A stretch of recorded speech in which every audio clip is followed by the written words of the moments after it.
Want to learn now something from a gentleman who can tell us about the air controllers crisis which we've got here in Australia. It's very frustrating for a lot of people. Matter of fact, it's very frustrating for a show like this because on a number of occasions in the last couple of months we've lost guests on the show because all of a sudden the planes are out and there have been delays, etc., etc. And the bloke you're about to meet is a man who should be able to set us straight. Please welcome Charles Stewart.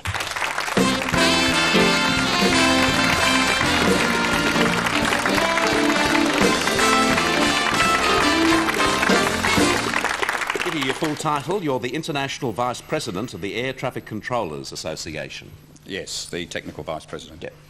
Charles, before we go anywhere, yes, can I just say something? Yes, you got married last December. No, I've been waiting 26 years to meet you face to face. Oh, that's very nice, Charles. Because when I came over to Melbourne from Perth to join the Air Traffic Control course, all the Victorians turned around and called me Moonface after a fellow who was on television at that time, who I supposedly looked like, but I noticed you've still got hair.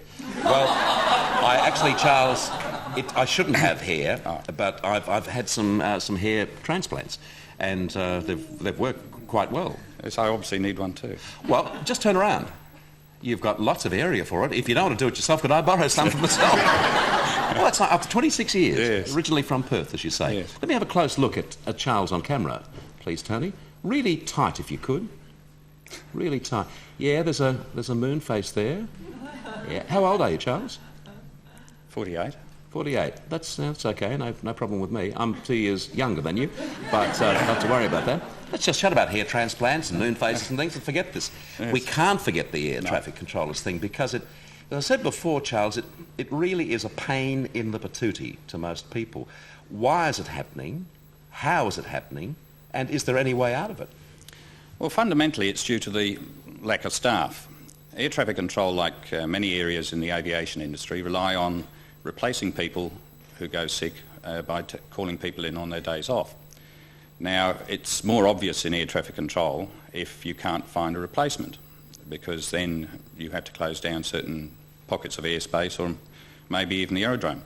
I mean, for example, yesterday I was shift supervisor due on at 5 o'clock. 5 to midnight. It so happened that not one other qualified shift supervisor was free that day. Everyone was working. So if I had gone sick, the place would have closed. Well, whose fault is that? Well, I believe it's the administration, and I say that because we've had so many names. It's currently the Civil Aviation Authority. It used to be Department of Transport and Communications. It was Department of Transport, Department of Civil Aviation. But for many, many years, we've been saying that you need more staff to cover the situation. I mean, for example, pilots have people effectively on standby so that if a flight is cancelled or stuck somewhere or somebody's sick, they can call somebody in who's actually on standby. Now, why don't they give that extra staff to you? Well, because unfortunately the controllers have been doing the right thing and keeping the system going, so as long as the system appears to be going all right, people don't do anything to fix the problem. But what's happened lately is that I think due to a lot of pressure, people, for example, are taking silent numbers on their telephone, so you obviously can't contact them. People like myself go up to my holiday house where there's no telephone, so they can't contact me. And this is happening more and more often because I think the controllers feel as if nobody gives a damn what they do. So why should they be available on their days off? Well, people I think would be saying around Australia, though, why don't you, for a start, I mean, it's simplistic, but why don't you have a phone at your holiday house? Because this situation is putting at risk our magnificent air safety record in Australia, isn't it? But why should I have a telephone in my holiday house? I mean... Don't get nasty, Charles. No. Just a suggestion.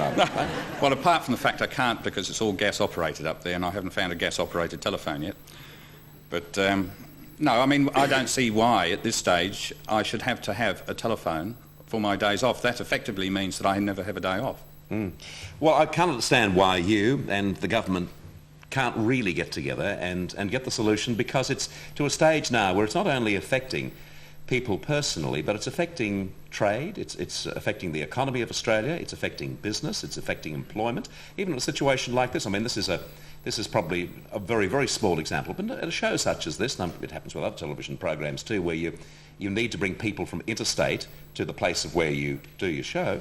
all of a sudden those performers, and in some cases technicians, in some cases guests, they're missing out on forms of employment because the planes are either late or they're delayed, they're cancelled or whatever. Look, I fully understand this, and controllers around Australia fully understand this. I mean, they don't like the system that we have at the moment. I mean, a controller gets a great deal of pleasure out of moving as many aircraft as he can in the shortest possible time in the most efficient manner. Now, it gives him no pleasure to sit there and find that they've got to slow things up because somebody can't be replaced. But the fact is that you can't, if you've only got one or two people qualified for a particular position off duty on any particular day, the chances are at some stage they're not going to be available. I mean, they may be out shopping, they may be at a barbecue. I mean, what do you do if I rang up somebody the other day to get him to come in and he'd been at a barbecue, said, yes, I'll come in as long as you send a taxi because I'm over 0.05. I mean, I obviously can't bring him in under those circumstances. Okay, just use this finally as a soapbox. What do you want to say to the government? Get your act together and get your staffing policies in place, what we've been telling them for 15 years, and also get the equipment to help the people when they get the staff. Okay, Charles, thanks for being with us today. Nice to meet you after 26 years. Good luck, Moonface, too. Thank you very much. Charles Stewart. After this break, some jazz for you.